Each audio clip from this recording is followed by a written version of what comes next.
Deh. Assalamualaikum warahmatullahi wabarakatuh. Kami dari kelompok 10 akan menyampaikan materi pada bab 4. Baik, yang pertama untuk teman saya yang materi pertama, silakan. Baik, izinkan saya untuk memperkenalkan diri terlebih dahulu. Saya Almirah Benita dengan NPM 25013010173. Di sini saya akan menyampaikan materi bab 4, bab 4 subbab arus informasi akuntansi. Jadi ada dua tahap terpenting dalam akuntansi. Yang pertama adalah penyesuaian atau adjusting entries, dan yang kedua adalah penyusunan laporan keuangan di akhir periode. Aliran informasi akuntansi dimulai dari neraca saldo tidak disesuaikan, yang kemudian dilakukan penyesuaian atau adjustment, sehingga menghasilkan neraca saldo setelah disesuaikan atau adjusted trial balance. Nah, penyesuaian-penyesuaian tersebut ditambahkan atau dikurangkan dari jumlah yang ada di kolom neraca saldo yang belum disesuaikan untuk memperoleh jumlah yang tercantum pada kolom neraca saldo yang sudah disesuaikan. Dengan demikian, kolom neraca saldo yang sudah disesuaikan menjelaskan pengaruh ayat jurnal penyesuaian terhadap akun-akun yang belum disesuaikan. Total jumlah dari kolom neraca saldo yang sudah disesuaikan memverifikasi apakah jumlah saldo debit dan kredit setelah penyesuaian jumlahnya sama.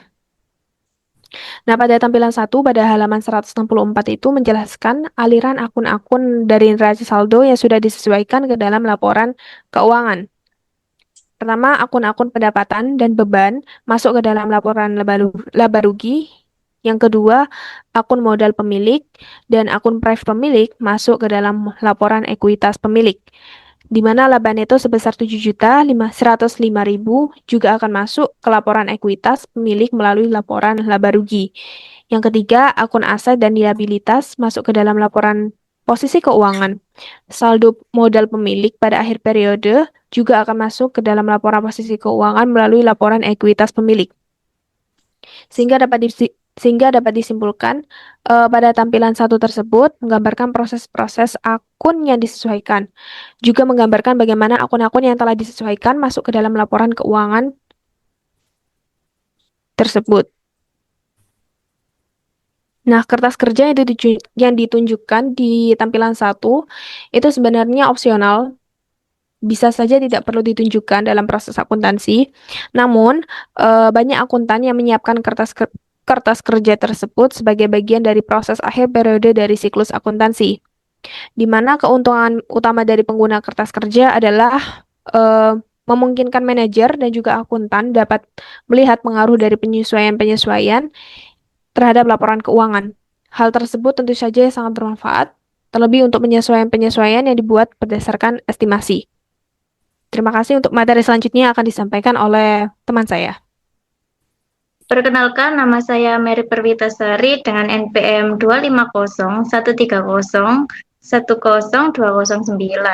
Di sini saya akan melanjutkan penjelasan dari teman saya. Nah, berdasarkan worksheet akhir periode, kita dapat menyusun laporan keuangan yang terdiri dari 3 bagian, yaitu laporan laba rugi yang berisi informasi mengenai pendapatan, beban, serta laba atau rugi bersih perusahaan selama periode tersebut. Kedua adalah laporan ekuitas pemilik, yang menunjukkan perubahan modal mulai dari modal awal ditambah dengan laba bersih dan dikurangi dengan drawing, sehingga menghasilkan modal akhir. Laporan Laporan ekuitas pemilik ini kemudian menjadi dasar untuk menyusun laporan posisi keuangan. Nah, pada laporan posisi keuangan yang terklasifikasi, aset perusahaan dibagi menjadi 2 kelompok, yaitu aset lancar dan aset tetap.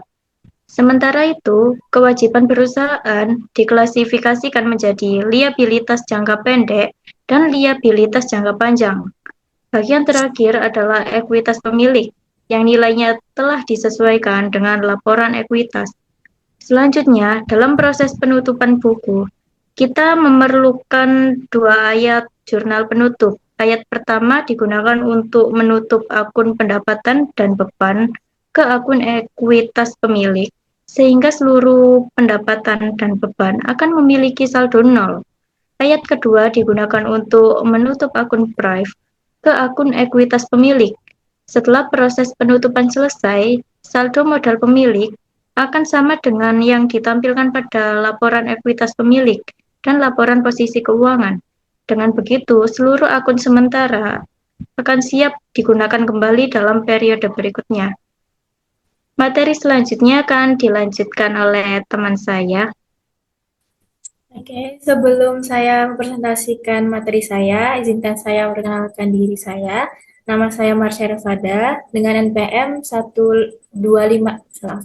Dengan NPM 25013010194. Oke, di sini saya akan jelaskan 10 langkah-langkah dasar dari siklus akuntansi. Yang pertama, menganalisis dan mencatat transaksi ke dalam jurnal dengan menggunakan sistem akuntansi jurnal berpasangan. Yang kedua, memindahkan transaksi ke akun-akun dalam buku besar. Yang ketiga, menyiapkan neraca saldo yang belum disesuaikan untuk menentukan apakah terdapat kesalahan atau tidak dalam posting debit dan kredit. Yang keempat, menyiapkan dan menganalisis data penyesuaian. Yang kelima, menyiapkan kertas kerja akhir periode. Untuk tahapan ini, opsional atau tidak harus dilakukan. Yang keenam, membuat ayat jurnal penyesuaian dan memindahkan ke buku besar. Yang ketujuh, menyiapkan neraca saldo yang sudah disesuaikan untuk memastikan saldo debit dan kredit sama besarnya. Yang kedelapan, tahapan yang penting yaitu menyusun laporan keuangan. Yang kesembilan, membuat ayat jurnal penutup dan memindahkan ke buku besar. Dan terakhir, yang ke-10, menyiapkan neraca saldo setelah penutupan untuk memastikan buku besar sudah seimbang pada awal periode berikutnya. Lalu, saya akan menjelaskan alasan mengapa akuntansi berbasis akrual diperlukan oleh Standar Akuntansi Keuangan atau SAK di Indonesia. Yaitu karena akuntansi berbasis akrual dinilai lebih baik dalam melaporkan kinerja operasi perusahaan. Hal ini dilakukan dengan mencocokkan pendapatan dan beban pada laporan laba rugi. Setelah ini dilanjutkan oleh Di sini saya akan menjelaskan mengenai materi selanjutnya, yakni fiscal year atau tahun fiskal. Jadi, fiscal year adalah periode akuntansi tahunan yang digunakan perusahaan untuk menyusun laporan keuangan, di mana umumnya berlangsung 12 bulan penuh, tapi tidak selalu mengikuti tahun kalender. Yang kedua yaitu jenis fiscal year. Yang pertama ada calendar year, di mana periode akuntansi yang sama dengan tahun kalender, yakni tanggal 1 Januari sampai 31 Desember. Yang kedua ada natural business year, di mana periode akuntansi yang berakhir pada siklus operasi perusahaan berada di titik terendah. Contohnya perusahaan retail biasanya memilih akhir periode setelah musim liburan ketika penjualan paling rendah. Nah, kenapa hal ini penting? Karena beberapa perusahaan memiliki pola musiman, sehingga hasil operasi laba rugi bisa berbeda jauh antar kuartal. Yang kedua, investor dan pihak lain juga harus berhati-hati dalam membaca laporan keuangan paruh tahun, karena angka bisa menyesatkan jika tidak dilihat pola setahun penuh.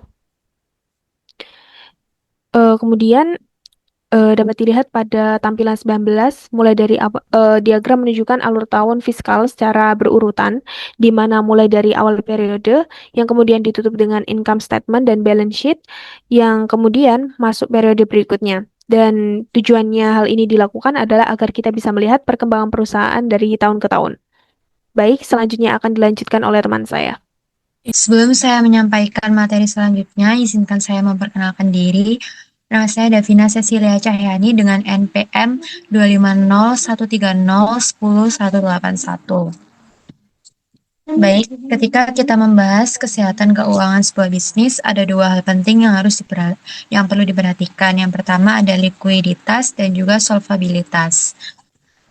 Apa sih likuiditas itu? Likuiditas adalah kemampuan perusahaan untuk mengubah aset menjadi uang tunai. Nah, sedangkan solvabilitas sendiri menunjukkan kemampuan perusahaan dalam membayar utang-utangnya. Untuk mengevaluasi kedua aspek ini, ada dua ukuran finansial yang umum digunakan, yaitu modal kerja dan rasio lancar. Yang pertama, modal kerja. Modal kerja diperoleh dengan cara mengurangkan liabilitas jangka pendek dari aset lancar. Jika aset lancar lebih besar dari liabilitas jangka pendek, itu menandakan bahwa perusahaan mampu membayar kewajiban jangka pendeknya. Sementara itu, rasio lancar dihitung dengan membagi aset lancar dengan liabilitas jangka pendek. Ukuran ini sering dianggap lebih berguna dibandingkan model kerja, karena rasio lancar memudahkan kita dalam melakukan perbandingan antar perusahaan maupun dengan rata-rata industri. Sekian dari kami, kurang lebihnya mohon maaf. Assalamualaikum warahmatullahi wabarakatuh. Waalaikumsalam warahmatullahi wabarakatuh.